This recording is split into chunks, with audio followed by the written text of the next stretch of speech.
2,500 years ago to the original Olympic Games.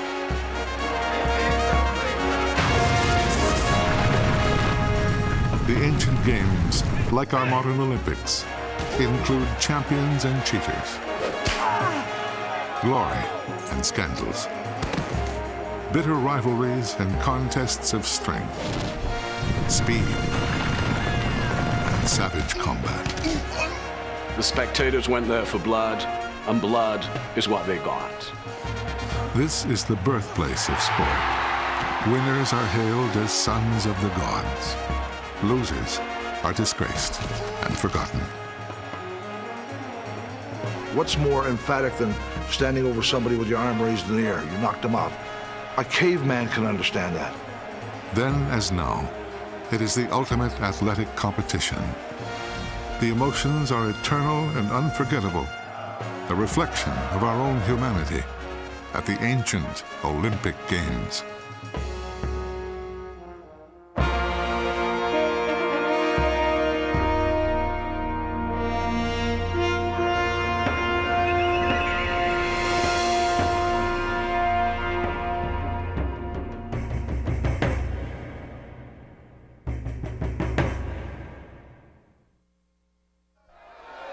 A gymnasium in southwestern Greece, 2,500 years ago. Two men are at war in a pit of sand in a brutal combination of boxing and wrestling called pankration, a wildly popular and sometimes fatal sport.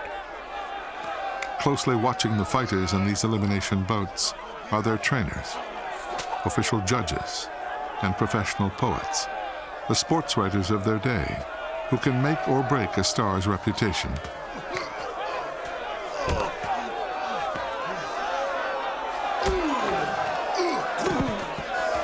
"30 miles away, a sacred valley called Olympia has been waiting for the past 4 years. There are dozens of shrines and temples here, dedicated to Zeus, king of the Greek gods. Now, this holy ground is about to come alive as the home of the Olympic Games." Imagine you're a Catholic going to St. Peter's. Imagine you're a baseball fan going to Yankee Stadium. Imagine you're a patriotic American going to the White House. And roll it all together, and you would have part of the sensation that they would feel as they approach the Olympics. In the months before the Games, couriers have gone out to the cities, states, and colonies of the Greek-speaking world, proclaiming a sacred truce, a brief pause in the region's unending wars, so that competitors and spectators may safely travel to Olympia. Well, Olympia, I think, was a place that everybody wanted to visit at least once in their lifetime. Some of them would go for the religious aspects as a kind of pilgrimage. I think the sports fans would go there to see the best athletes in the world. By 448 BC, the Olympic Games are already at least 300 years old. There are other athletic festivals, but the Games at Olympia are by far the most important. The World Cup and Super Bowl of ancient Greece. The earliest recorded Games Day included only a brief foot race, but the Games grew, and by 448, more than a dozen events for men, boys, and horses have been added. We know about the ancient Olympics from various sources. This is almost like a jigsaw puzzle for the Greek historians. From vase paintings, we can see the pictures of athletes.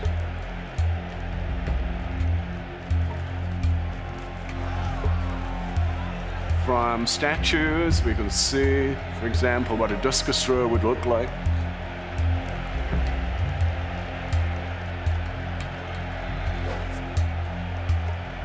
Many of the events are familiar to us because our modern games have copied them: the javelin and discus, wrestling, boxing, and sprinting. Others are unique to the ancient world: the race for athletes in helmet and armor,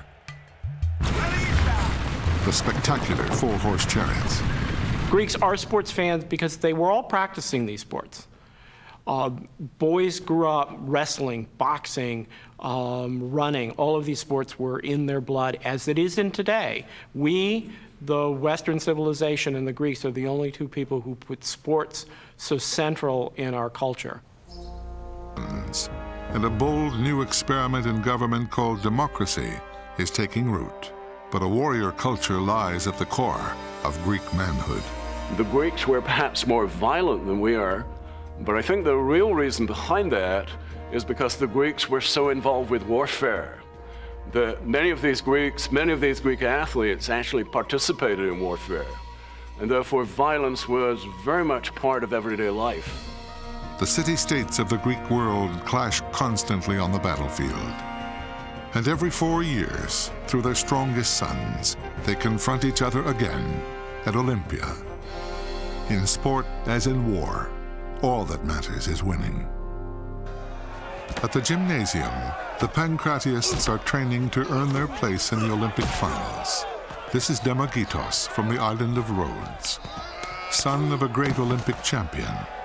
The father is Diagoras.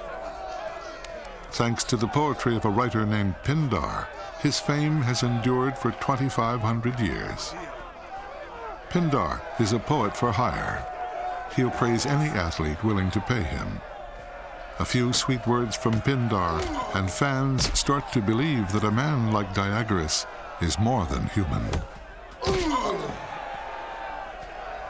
Diagoras was very much thought of as godlike, because it was believed if you're going to be a great athlete like Diagoras, the only way you could achieve this success was if you were descended from the gods. The sons of Diagoras, like all Olympic athletes, are required to spend 1 full month before the Games in training and elimination rounds.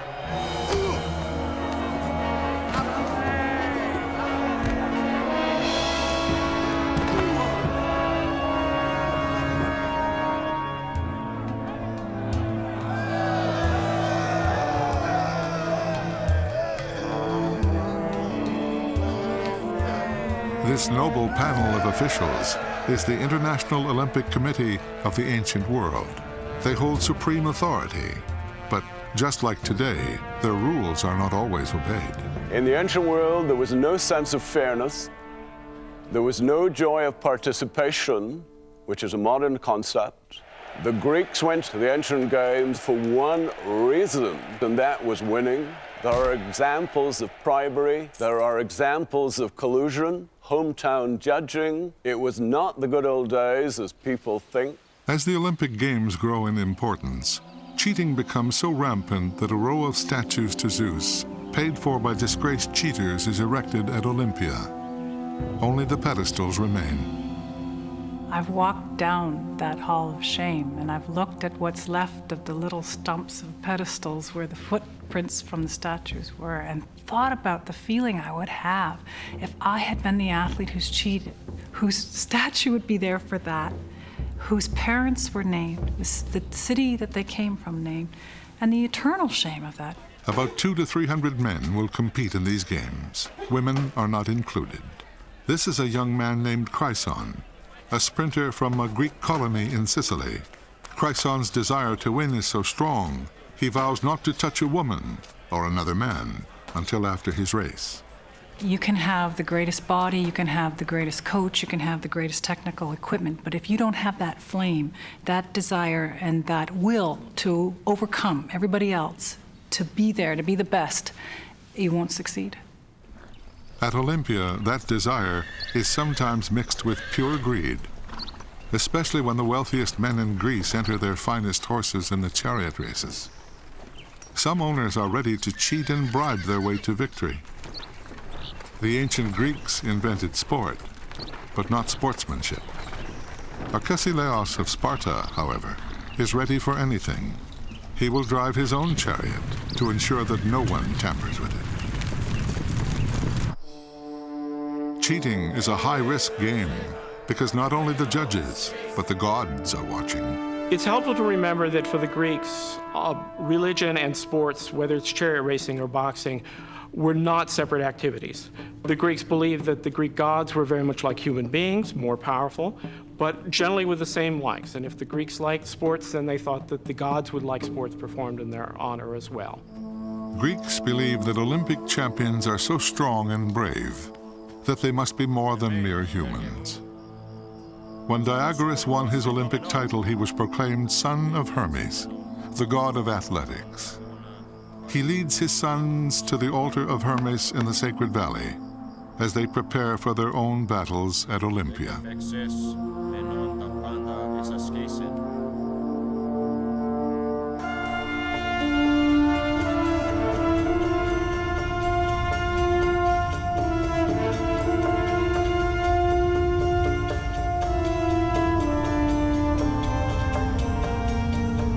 One more ritual remains before the action can begin. An oath to Zeus of honesty and fair play. You did not come as a team. You did not come as Team USA. You did not come as the Canadians for a particular event. You came as an individual. You paid your own way. Your father came with you, along with presumably your brothers as well.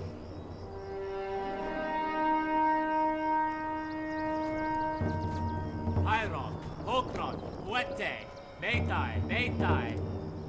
Ago now, Setai, Paraoton, Kekon.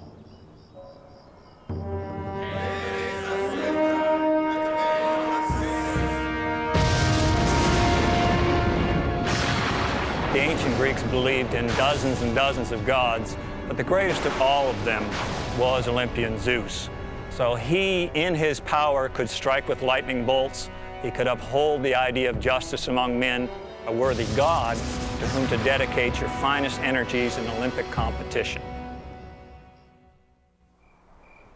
An August moon rises over the Sacred Valley. The power and the pain of Olympic Games will begin at dawn.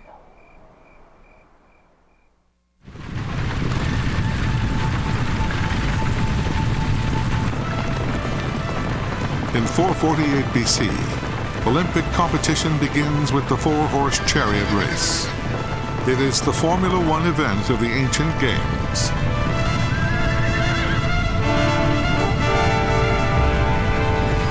The resources required to become a successful chariot racer were very much similar to people who undertake yacht racing today. Ted Turner, for example, or anyone who is in auto racing. We can estimate that one racehorse might cost you $30,000, $35,000. Much of our knowledge of chariot racing comes from the richly detailed pottery that formed part of the winner's reward. We have vase paintings, which are very useful for technique, because putting a series of vases together to depict a sport will often tell us a lot about equipment. The chariots are flimsy and fragile, designed for speed, not safety. The charioteer controls his team with a whip in one hand and leather reins in the other. The middle horses are yoked to the chariot for maximum pulling power. The outer horses are attached only by thin straps. Their role is to steer the rest of the team around the tight and dangerous turns. The horses are barely larger than our modern ponies. Protective horseshoes won't be invented for hundreds of years.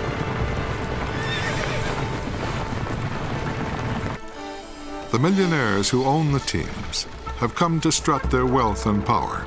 In some ways, it was about politics, oddly enough, because it was aristocrats who raced chariots. And therefore, tyrants who wanted to be considered aristocrats in their own cities would enter chariots to become a member of that same class. In 448 BC, the rivalry between war-hungry Sparta and democratic Athens is intense and all-consuming. These city-states have just begun a series of wars that will last 100 years. For a few tense days, the Olympic truce transfers their aggression to the Games. The race will come down to a contest between two teams, an aristocrat of Athens and Arcesilaos of Sparta. Most chariot owners left the actual driving to hired men or slaves. But the power-hungry Arcesilaos will guide his own team. One of the reasons I think they were so involved in horsemanship was very much a part of warfare. They believed in the concept of winning at all cost, the concept of arete, athletic excellence. They hated to lose. And therefore, I think people like Arcesilaus in 448 wanted to compete himself for the good of the state, for the good of Sparta. In Sparta, boys are taken from their mothers at the age of 7 and immersed in athletic and military training. This is the origin of state-funded sport. The Spartans are the East Germans of the ancient Olympic Games. A love of fast horses runs deep in their national soul and is crucial to their military triumphs. I think when you see in the rivalry between Athens and Sparta, perhaps with a modern analogy, is the difference between the USA, the Western democracy, and the Eastern Bloc countries. At Olympia, even the wealthiest horsemen are not immune to a common superstition. They will do anything to get an edge.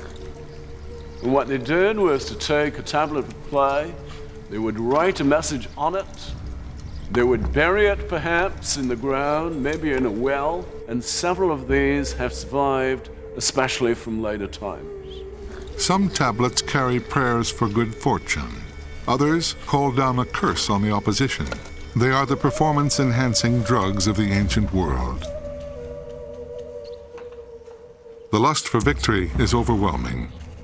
Bribery is one of the most common tactics, paying off a groom to poison a rival man's horse. Honest trainers look down on such crude behavior. More important, so does Zeus. The carvings on his temple allude to a mythical chariot race marred by cheating.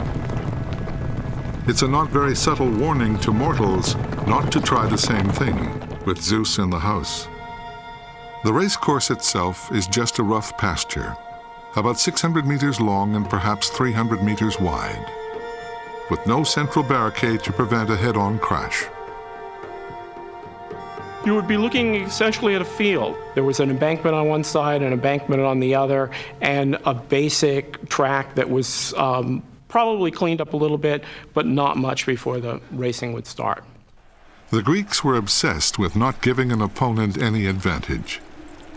They designed a starting gate that prevented any team from getting a head start toward the all-important first turn.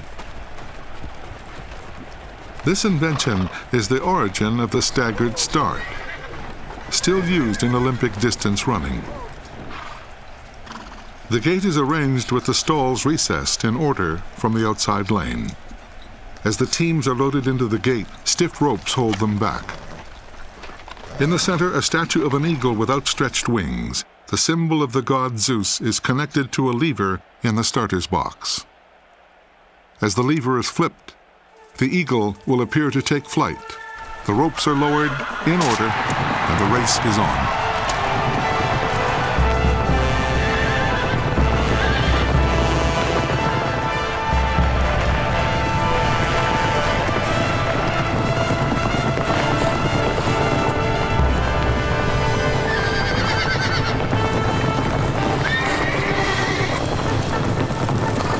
There seems to be a rule that in the start of the race, you had to keep to your lane, as you do in an 800 meters race. But after that, it seems that anything would go.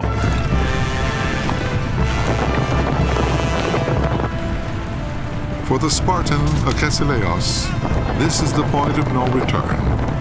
He has wagered his fortune, his political future, and his own life on his skills as a charioteer. Somewhat comparable to American automobile racing, in the sense that there was a sense of danger.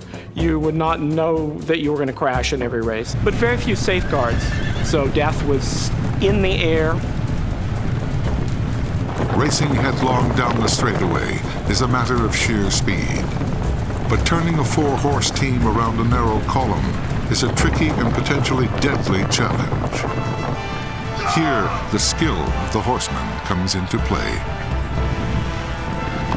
The number one danger point is the turning post.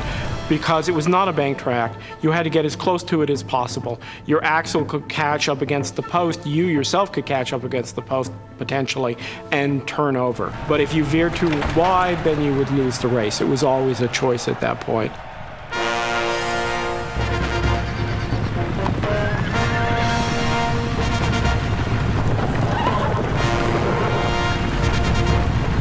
decision lets another team take the lead. But there are 11 more laps to the race, and many turns.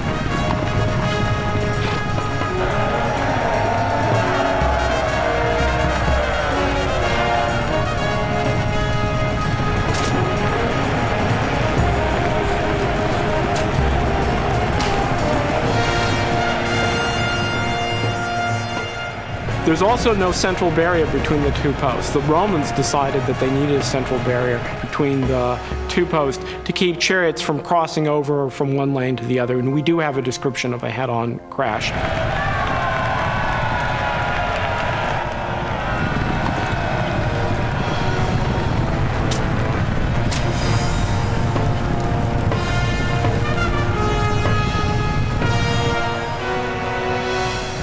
You know that you're coming to the end because you hear the trumpet that announces the last lap. If you did not already know, if you'd lost count, everyone race all out because everything was at stake. This is your chance to win the Olympic Games. You are going all out, and hopefully your horses and your chariot would hold together until the finish line.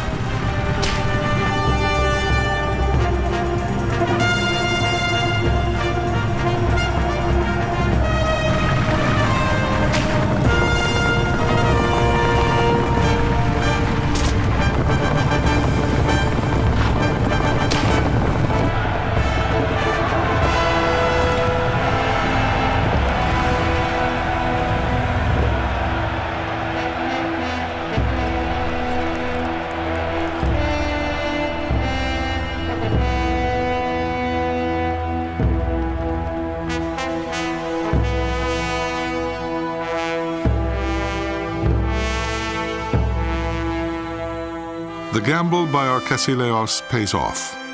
He is draped in the red ribbon of victory. He has earned the prize he came for. Victory for Sparta, a shameful defeat of Athens on sacred Olympic ground.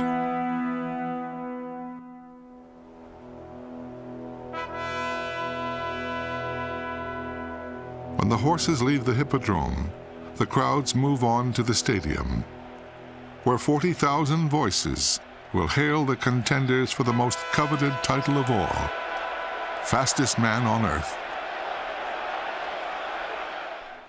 In modern Olympic Games, no event carries more prestige or more excitement than a sprint to determine the fastest man in the world.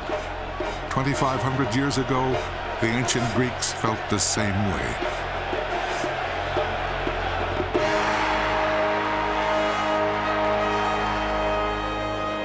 You would be assembled in the stadium, perhaps some 45,000 people strong, not sitting in comfortable seats, not having paid tickets, but standing on the green banks around a very humble stadium by any modern standard.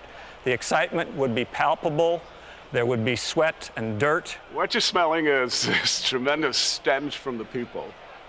There would be a lack of hygiene among the people. There would be no bathrooms as we call them today.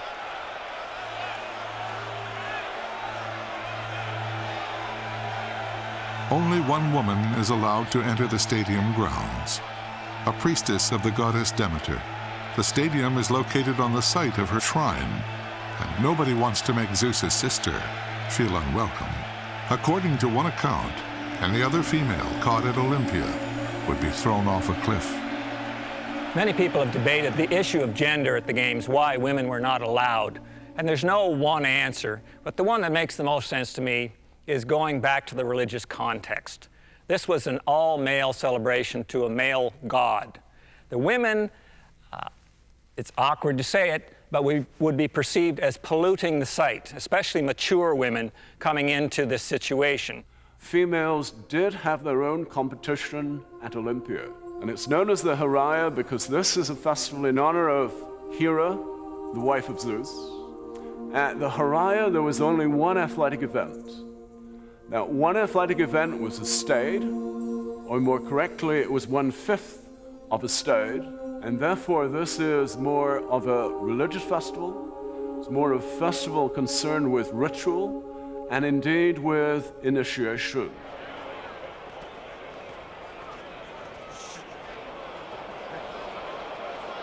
In ancient Greece, each Olympiad itself is linked forever with the man who wins this race. Kairate, athlete, tute sti Olympia. Chryson from Sicily and 7 rivals will run in today's final, dashing straight down the 200-meter dirt track. 8 men carrying the prayers of their families and years of dedication and training. The beginning of the race, for me, you don't really think about a lot of things. I think that all the work that you've done, you should have already done all of that work before you got there. So there's really not a whole lot to focus on other than the things that you've done in the past to get you there. The striking aspect of the ancient games was the total nudity of the athletes in the stadium.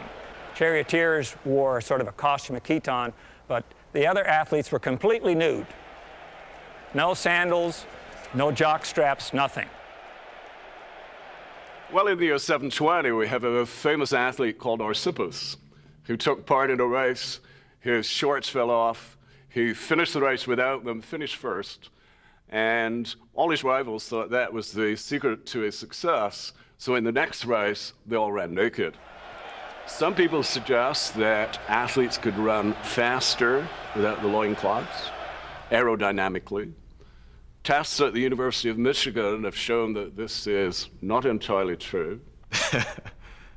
Running naked probably wouldn't work, just because I wouldn't want to go down the track flogging your quadriceps. That might hurt a little bit.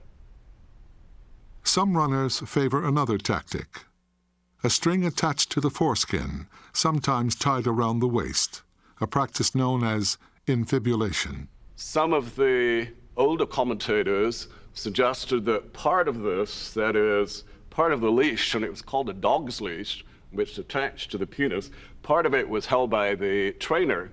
And if the trainer wanted the attention of a runner in practice or somebody else, he would give it a tug, and I guess that would really get the attention of the athlete.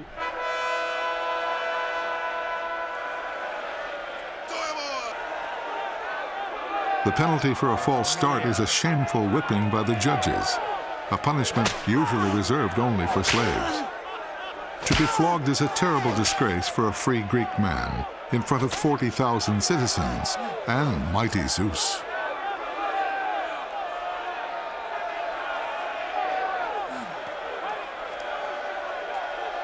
I wouldn't find it demeaning because I think that you get flogged now, you get punished. I think it's just we're in a different place, a different time. So I think being flogged then is equal to you being penalized for a false start, and if you get 2 of them, you're out of the race. At the modern Olympic Games, the winner of the 100-meter dash can expect to earn millions of dollars in bonuses and endorsements.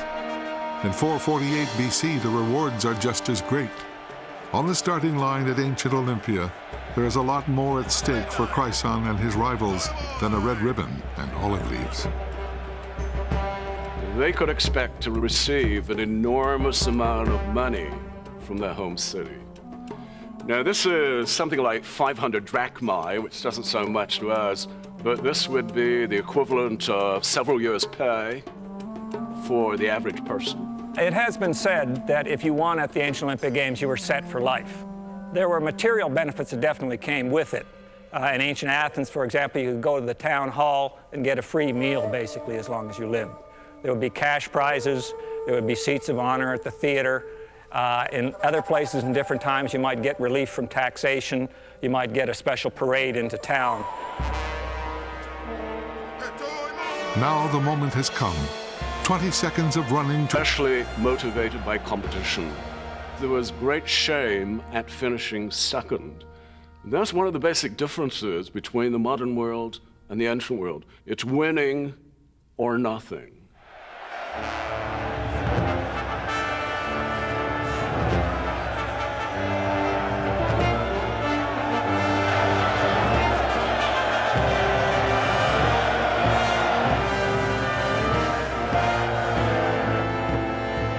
I expected to win, I wanted to win. I had already beaten my opponents mentally leading into the game, so I knew exactly what their weaknesses were, and and I still hadn't shown all my strengths.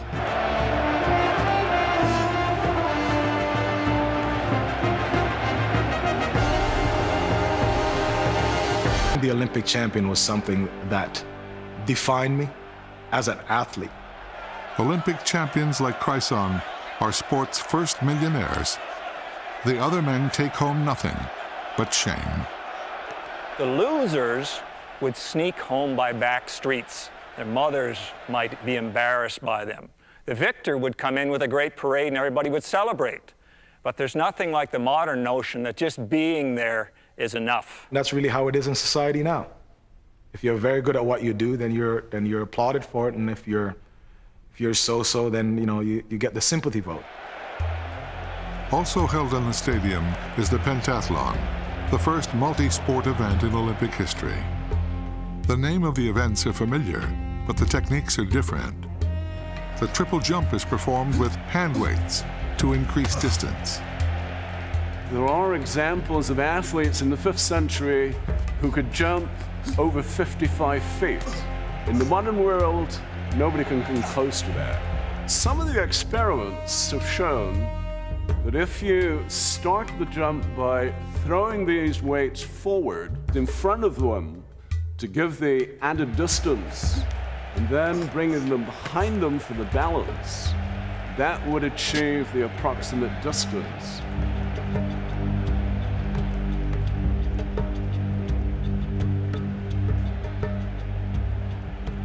It was believed that the athlete did not turn a revolution. This was based on the famous Discobolos of Myro. The javelin is thrown with the aid of a loop of leather for added force. It would be wrapped around the javelin, would also be wrapped around the 2 fingers of the hand, and the purpose behind it was to give an added momentum to the javelin. If one man wins all 3 field events, the pentathlon is over. If not, then a foot race and wrestling break the tie. To the ancient Greeks, the pentathletes are the ultimate examples of manly beauty, grace, and power. In 448 BC, a man named Keton wins the pentathlon with such magnificent form that he may have been a model for the sculptor Myron.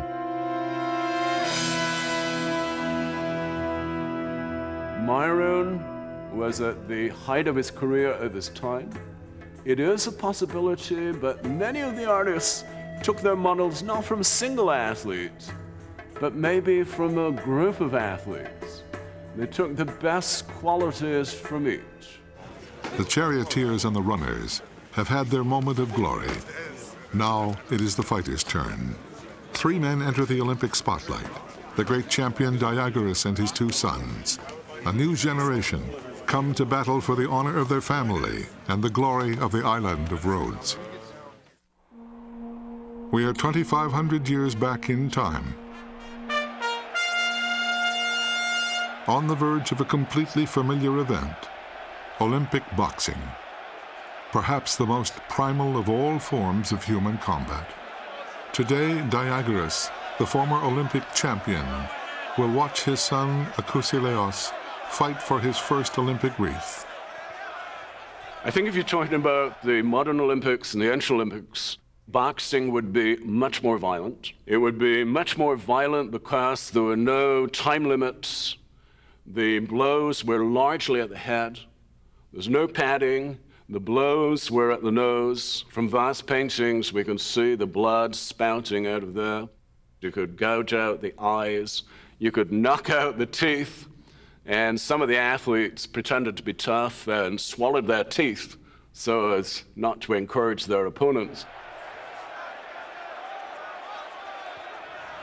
Fighting is very basic. It's kill or be killed. I mean, that's what gives you that edge. That's what gives you that adrenaline flow. The very fact that you know that he's going to do his best to beat you into submission. And of course, you have to counteract that or make sure that you don't get beaten into submission. You have to beat him into submission. It's simple as that. What I got here, George, are ancient Himentes.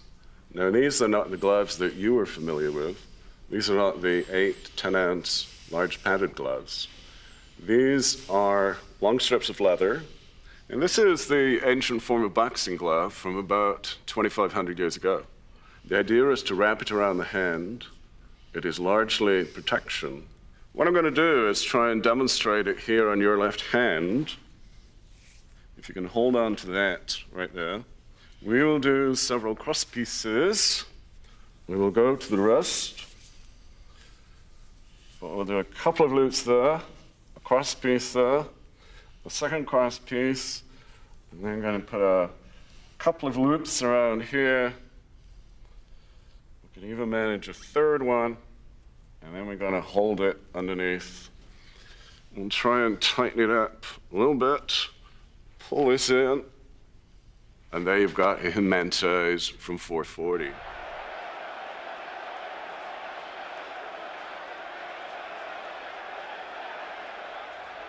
We know about this from vase paintings, and there is an example behind me there from approximately the same time period. So what do you think about that, George? Are these cross pieces going to help you much? No, they will help you, but to a limited degree. Today they use gauze bandage and tape, much for the same purpose, essentially trying to protect your hands from getting broken, from the bones in your hand behind the knuckles getting broken. Right. When people break their hand in boxing, it's essentially because of the impact here on the knuckles, but the bones back here are the little small bones that break. They're popped up like so and break. So the idea is to keep these bones as flat as you can. How well your hands could absorb hitting somebody on the head, that'd have to be a great concern. You know, I mean, it'd be very easy to bust your hand. If you got a busted hand, hard to hit somebody with the next shot.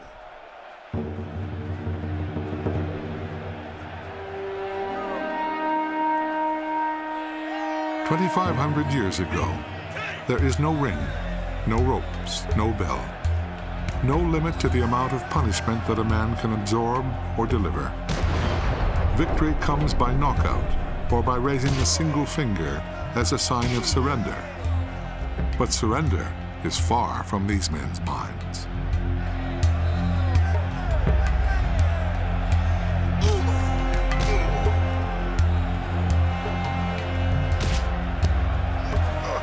If you had an overriding fear of getting hurt, it would limit you in a lot of ways. You wouldn't have that free flow of things, and you'd be too uptight. It'd be very difficult to be a good fighter and have a fear that kind of cripples you. The contest is intense, exhausting, and savage. After more than an hour, both men remain standing. And you can't allow yourself to think that I can't win. You can't allow yourself to think that you can't. You always have to think you're only one punch away from knocking the other guy out. You're only one punch away from winning the fight. That's what you have to think. They are circling around. Damagetus is a little bit worried. His father, Diagoras, is even more worried.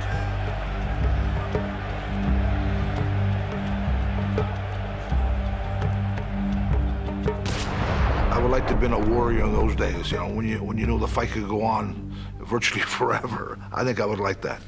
But I don't think it's for everyone, but for someone like myself, who was a pretty durable guy, it would have been right up my alley. Muerte!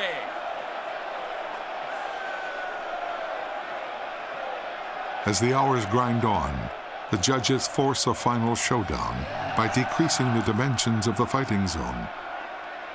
You have to move to the next event, and therefore to make it move quickly, you bring in the ladders or the measuring rods. Now these are set between the two athletes. They make the space much smaller. They're held by two officials on either side. This will bring a decision, and often it will end in a kind of downward chop where the victor will knock his opponent out.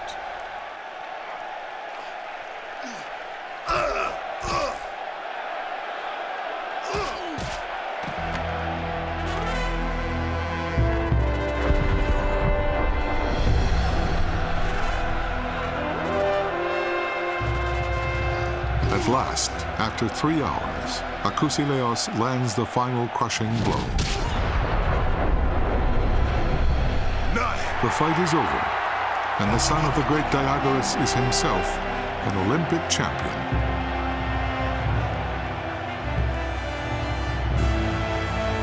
Boxing is the most honest of sports in most ways, and it's the clearest way, I think, that you can pronounce yourself as a winner. What's more emphatic than standing over somebody with your arm raised in the air? You knocked them out. A caveman can understand that. Next, it will be the turn of Damagitos as he enters the arena to compete in the most savage event of the ancient Olympic Games, the Pankration. Fighting for his father's name, his brother's honor, and his own life.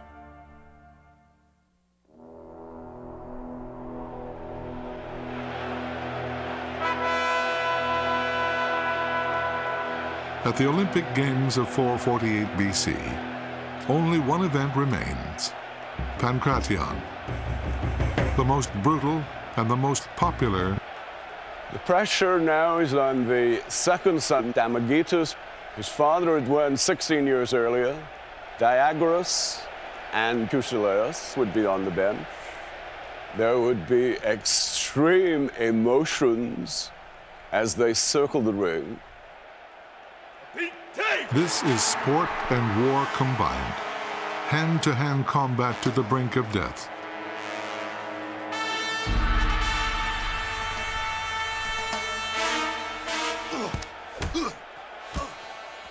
Pankration was a very brutal sport.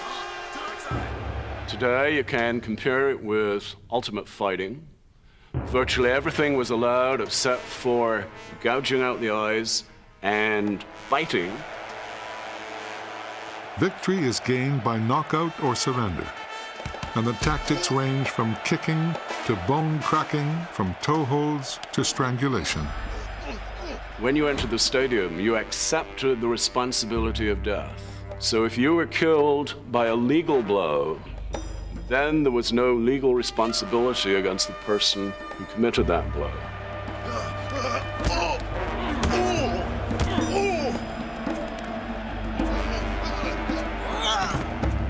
The object is not to kill the other man because if the victim has fought nobly, the olive wreath may be awarded to his corpse. There's lots of grappling and pulling and punching and twisting. And also there's this nasty habit of breaking the fingers. And this was very much part of the Pankration. And one athlete in particular had this nasty habit of breaking his opponent's fingers and was known euphemistically as Mr. Fingertips. The poet Pindar describes one of the classic moves of Pankration like this. The athlete who falls on his back stretches out his arms in front of him and draws up his feet, kicking powerfully, just like a fox, who, when the hook-clawed wild eagle rushes on him, turns on his back to defend himself.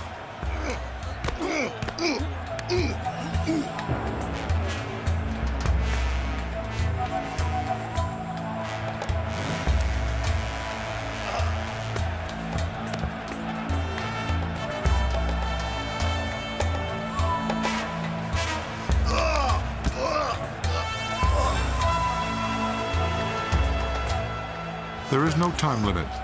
The contest may last 5 minutes or 5 hours.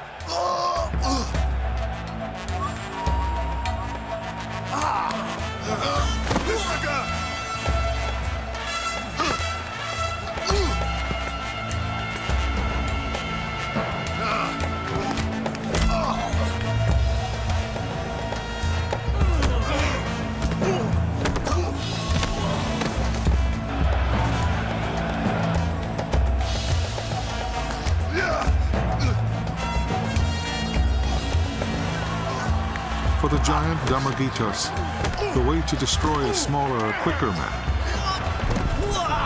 is to concentrate on the legs, twisting an ankle until it fractures and the pain becomes unendurable.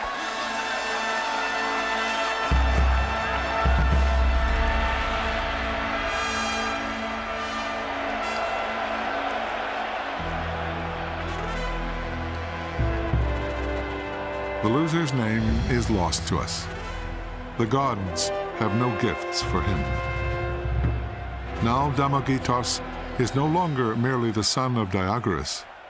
he is the family's third Olympic champion. The pankration was the most famous sport. It was the sport which everybody liked. So to win in the pankration was often considered to be the ultimate victory. The symbolic race of athletes in armor marks the end of Olympic competition and the sacred truce. Soon, Olympia will fall quiet again. But first, all must assemble for the spectacular ceremonies of the final day, when the champions will be honored in the presence of the gods.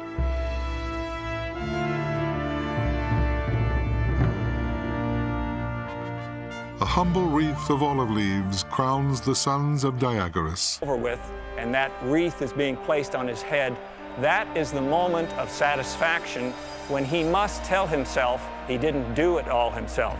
He aspires to be more than mortal. Zeus will strike him down. I remember when we got our medals, and I remember what it was like standing on the podium. You go through that in your mind almost every day of practice. You visualize being there, doing that, living that. That's your drive. From a modern point of view, these wreath prizes don't seem like much, but to an ancient Greek, they had tremendous symbolic quality. The wreath, after all, is composed of olive leaves, leaves associated with Zeus, and it represents, in effect, divine favor. What that wreath will bring you is a notion of kleos, or fame, enduring fame. You could live on in two ways.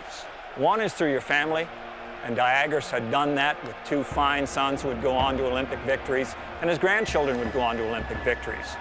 The other way was to win a victory yourself, so that your name would be remembered. At this moment, legend holds that someone in the crowd calls out, "Die now, Diagoras." There is nothing left for you but to ascend to the realms of the gods. The name of Diagoras of Rhodes still echoes as champion and father of champions. Akousileos has chosen his father's sport of boxing and won the sacred crown. Damagitos has triumphed in the savagery of the pankration. They sought immortal fame, and they achieved it, for we still remember them today. Chryson of Himera will go on to win 2 more Olympic sprinting titles, a feat no modern man has ever equaled. And the triumph of Arkasileos in the 4-horse chariot race begins a streak of 7 Spartan victories in 8 Olympiads, broken only when Sparta is thrown out of the games for violating the sacred truce. The heroes are crowned, the crowds depart, and the games are over. The sacred valley of Olympia will lie quiet for 4 years, only to reawaken yet again for another 5 days of ritual and sport. This will continue for 800 years until Roman emperors, having conquered the Greeks, order the games and the worship of Zeus abolished. Through the Middle Ages, the sacred valley is destroyed by floods, the stadium buried, the hippodrome washed away. The site is abandoned, but the dream endures. I think it's a magic place. I mean, a lot of people just see dust and dirt and crumbled stones and say, who wants to see the ruins again? I could go back and go back and go back. It is like a touchstone. It really is. It's about who we are, where we come from. In 1896, Baron Pierre de Coubertin revives not only the sports of the ancient Greeks, but the spirit. Every other year, a procession of priestesses comes to this sacred valley, lighting a torch that will be carried to a new Olympic city as millions cry, as in ancient times. Let the games begin.